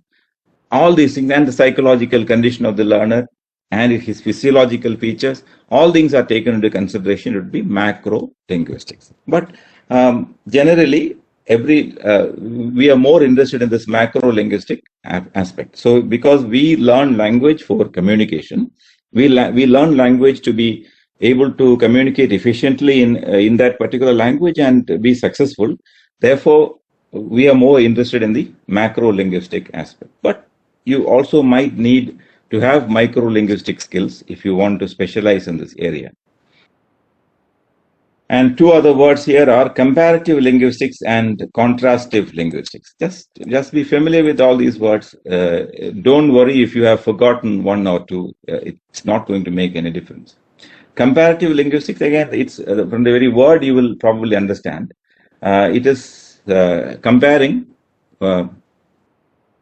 two or more languages, particularly in a diachronic manner. You are comparing two or more languages in a historic and evolutionary kind of way. You are doing comparative linguistics. And if you are contrastivist, you are taking Malayalam and English vowel system and you are putting them side by side and drawing the differences. It is a synchronic comparative study, which is called contrastive linguistics. It's a contrast. You are looking at the contrast also. Even though there is comparison involved, there is more of a contrasting. It is comparison of two or more synchronic descriptions. Comparative linguistics is generally broad kind of comparison between two languages. Again, here one interesting thing is, even if I study English and Malayalam vowel system, there is it's also a comparative linguistic study. Though on a micro level, there is a contrastive matter involved. So Sir William Jones is mentioned here, a very important philologist. In those days, Sir William Jones, who was in India, was doing explorations, studying Sanskrit. He found many similarities between Sanskrit, Greek, Latin, Celtic, and Germanic languages. So from that came the idea of the Indo-European large family of languages. And that kind of comparison was called comparative philology. So that the word philology used to be the ancient word, or rather the olden word for linguistics. Today we use the word linguistics and not philology. Philo is love and logos is word. Philology would be love of words. So that is how that word came. If you look at synchronic, diachronic, etc., you can find this kind of etymological study. Chronos is time. So synchronic and diachronic. Di is, more. Basically, di means two. Okay, those are interesting things. And now we come to approaches to linguistics. Concept of grammar. That's an interesting thing.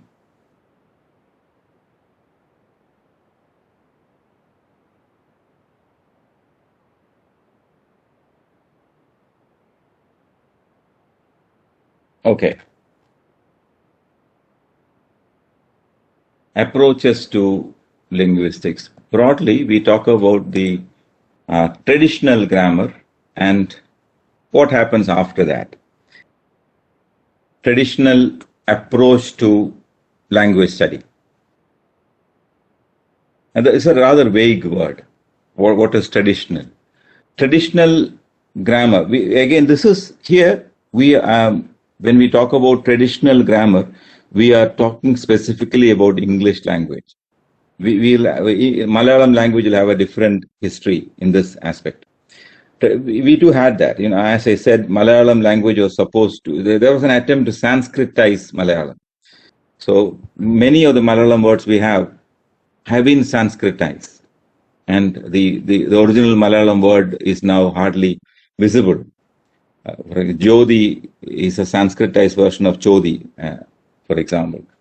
So there was this concept that some languages were more noble and there were many inferior languages. And these inferior languages have to kind of follow the rules of the noble language.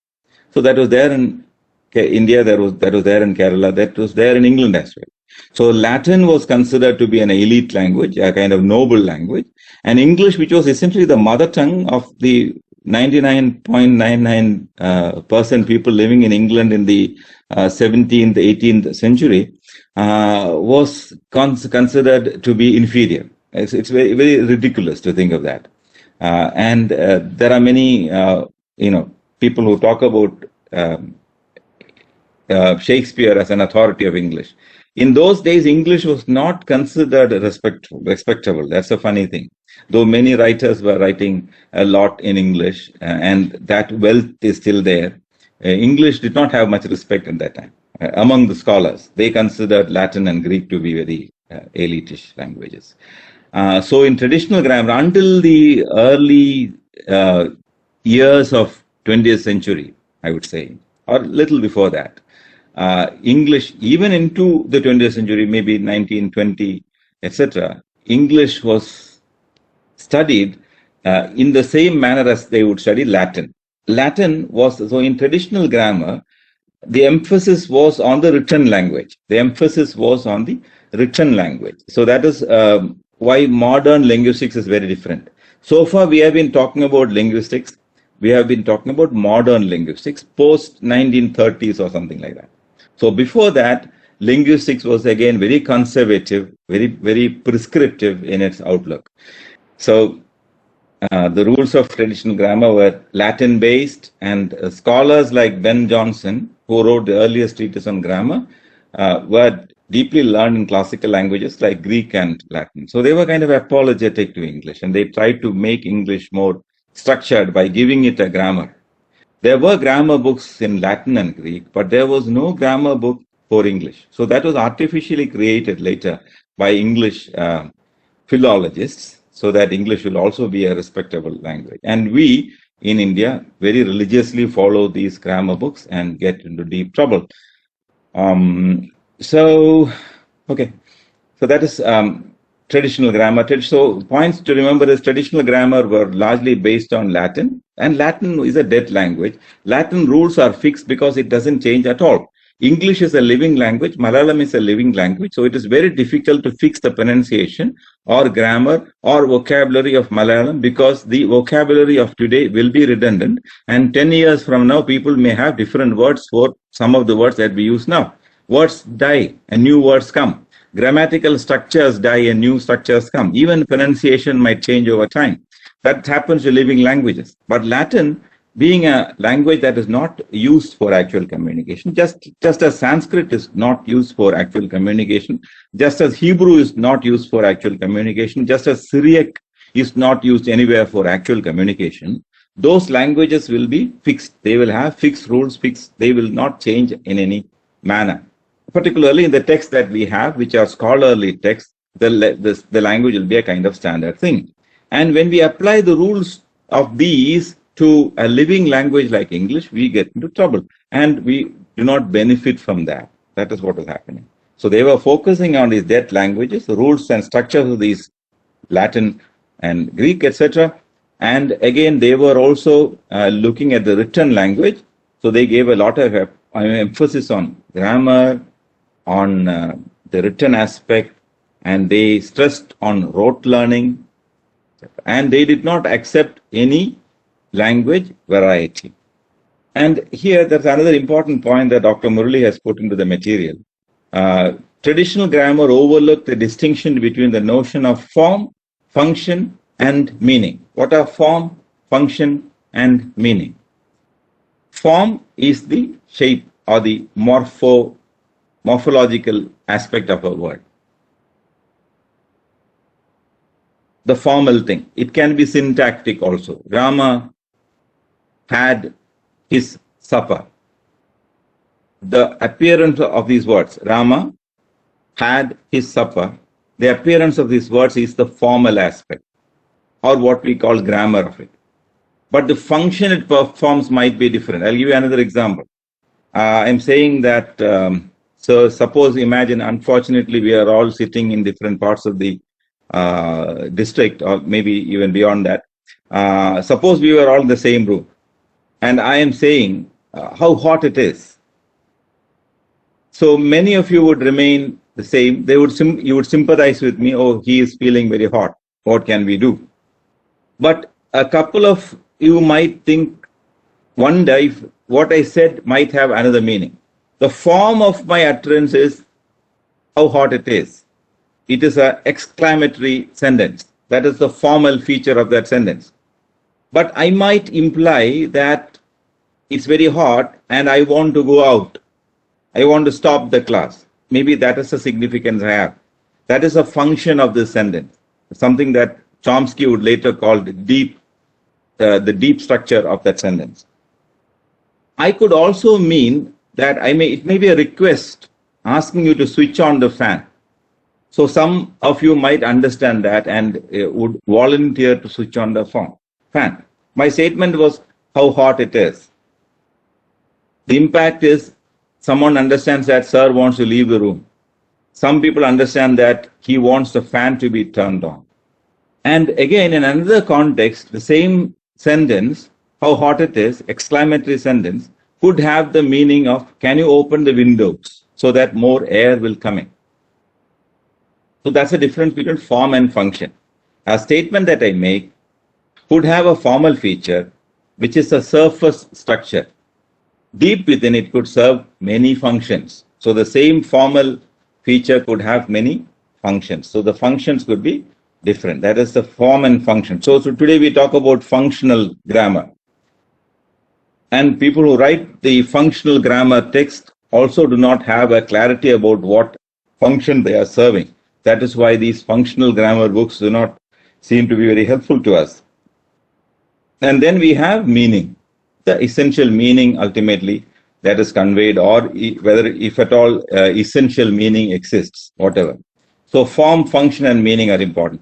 In traditional times, meaning was given a lot of importance. So they studied meaning very with a lot of care. But today we don't give much importance to meaning. We are bothered about the function, and the meaning is conveyed differently. We have not much control over it. So the traditional grammar did not bother much about the distinction between form, function, and meaning. Therefore, their definition of word classes, parts of speech in traditional grammar, is unsatisfactory. So even today, now we learn this, parts of speech, which are we learn it religiously. And if you do not know whether a word is a noun or not, you are classified as an ignoramus. So if you are not able to identify an adjective, then you would be considered having zero knowledge in English. But actually, you might be very proficient in the language and you may be communicating very well, but you're not able to perform this function. That is the modern, even today we have that way of judging people. We talk about the parts of speech, which is basically nonsense, because your conscious awareness of parts of speech doesn't help you in any way in communicating. That's a different story. But this is the traditional grammar thing, that is the parts of speech idea. These classifications are based on a single criterion. For example, noun is defined as the name of a thing, person, or place. But what about love? Love is not a thing. Love is not a place. Love is not a person. The word distinction, it is not a person. Equality is not a place. Equality is not a thing. Still they are nouns. So by that definition, you do not attain a full understanding. So that can be said about verb also. See, a verb is said to be word denoting action. What about destruction? Destroy is a verb, but destruction is a noun. How do you explain all these things? So I am saying that this knowledge is useful. For example, now my meta-linguistic knowledge came out when I said destroy is a verb and destruction is a noun. But actually this knowledge, the awareness of this should come after you master the language. That is not a way to master the language. Today, the problem with grammar today is that we structure all these rules and we teach the rules, believing that learning the rules will make you better communicators in the language. That won't happen. Knowledge of these rules should be unconscious. That is what we are going to say very soon, with which we hope to conclude today's discussions. So the same about noun and verb and all those, you can read this in detail later. In olden days, in traditional grammar, the discipline of linguistics was looked upon as being subordinate to logic and philosophy. Logic and philosophy were considered higher sciences, and linguistics, or philology as it was called, was considered to be subservient to these. So this paragraph is important, which I'm going to look at. A break to this sequence, a break to all these notions about language, that language is primarily written, language should be structured, or English should be structured in the following the rules of Latin, that English words can be classified in the same manner as we classify Latin words, etc. A total break came through the early work of Leonard Bloomfield and Ferdinand de Saussure. Ferdinand de Saussure and Leonard Bloomfield, two early names, and Zelig Harris is another person. We'll learn more about them soon. So I'll read. A break to the sequence came with the advent of eminent anthropologists and linguists like Leonard Bloomfield and Ferdinand de Saussure. Linguistics during this period aimed at describing each language in its own terms and merits. See, look at this. The spoken form of the language was given substantial importance. This is modern linguistics. The spoken form, dialects and registers became significant. Dialects and registers are different varieties. We will be talking about them more later. Linguists began to generalize about which sounds were common in languages of the world, and etc. And here you have Zelig Harris in his book Methods of Structural Linguistics proposed an analysis of language. The use of meaning in the description of various grammar categories were rejected. Saussure in Cours de Linguistique Générale, or a course in general linguistics, discussed such concepts as synchrony and diachrony, langue and parole, etc. All these things we will be looking at in detail later. Langue and parole, diachrony and synchrony. And then Noam Chomsky came with his cognitive approach, which is psychological approach, and revolutionized the knowledge of language. You remember, Chomsky is still alive, so it is pretty recent. The big changes in linguistic study in Europe happened relatively recently, maybe after the Second World War. In the second half of 20th century, in the 60s, 70s, you had major insights into how language works. So modern, very often the problem with us is that we still follow the pre-colonial days when the methods of teaching English that the British people followed some 80 years back. They changed long back, but we still cling on to those things. That is one problem we have, which hinders our acquisition of English language. But that's a different topic. We'll be doing that more in the fourth semester when we study the teaching of English. So here, these things, structuralists like Bloomfield and Saussure and Zelig-Harris, they made a major contribution to the transition from traditionalism to modern approaches to linguistic study. But Chomsky was the person who, made the biggest difference when he came up with his notions about cognitive psychology. And he disproved many things that the structuralists like Harris said, and he added to them, made them rich. But that doesn't make any of these, even the traditional approach, the approach of the structuralist, approach of Chomsky, none of these things are totally good or bad.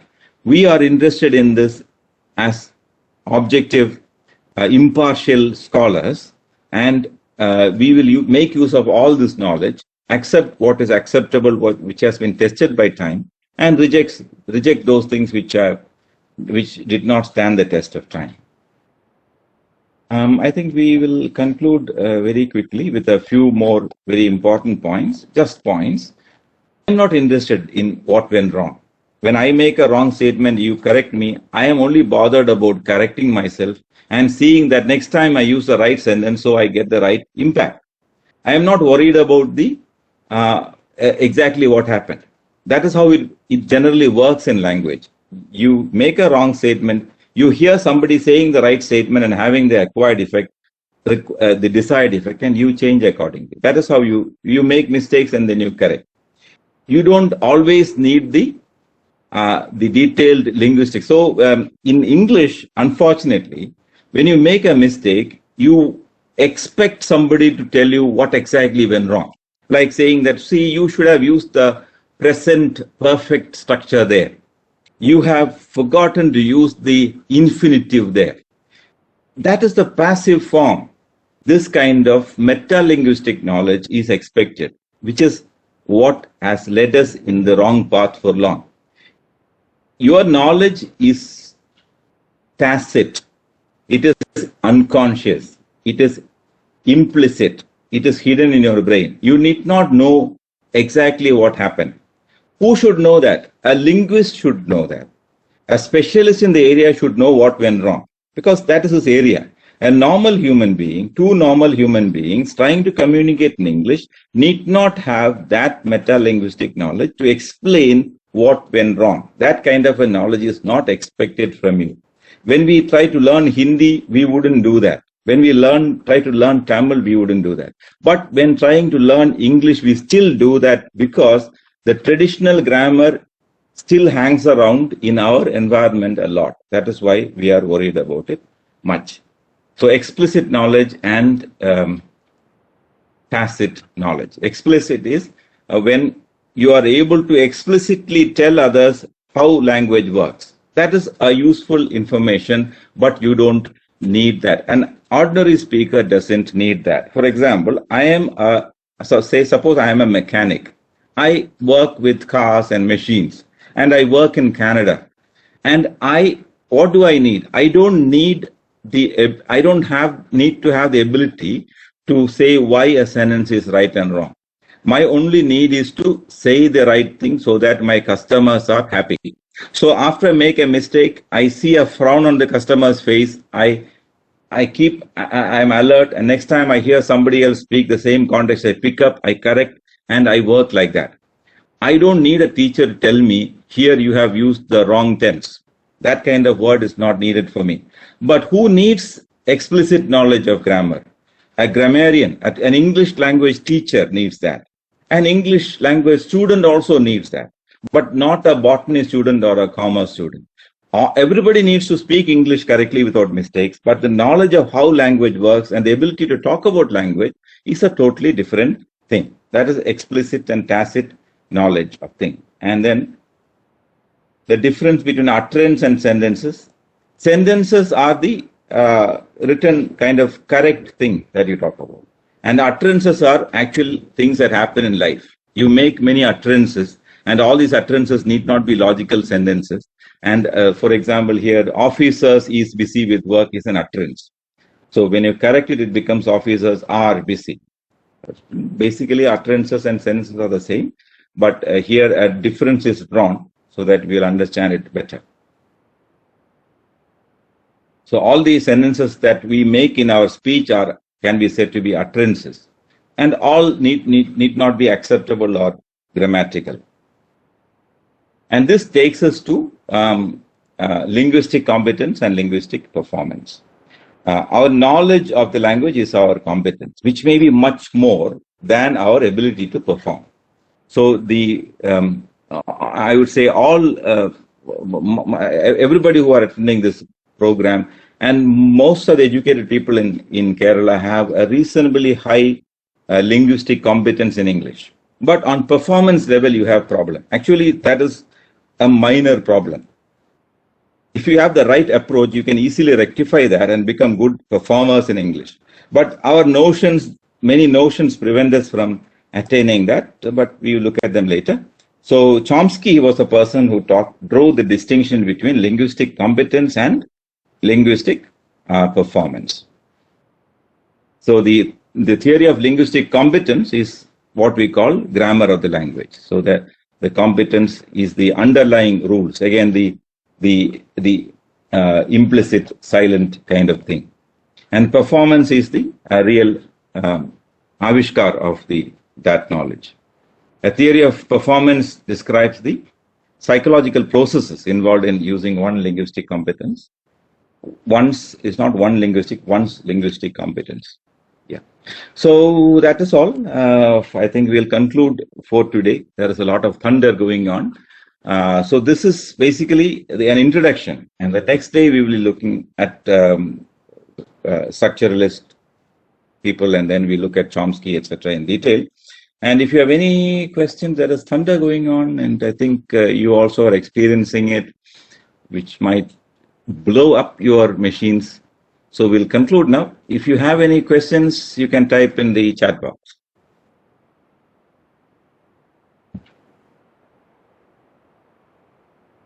And participants have reduced by 100. Okay, we will not venture more. We'll conclude now. And I wish you all a good weekend. And we will meet again on Monday. Okay, I'm closing the event.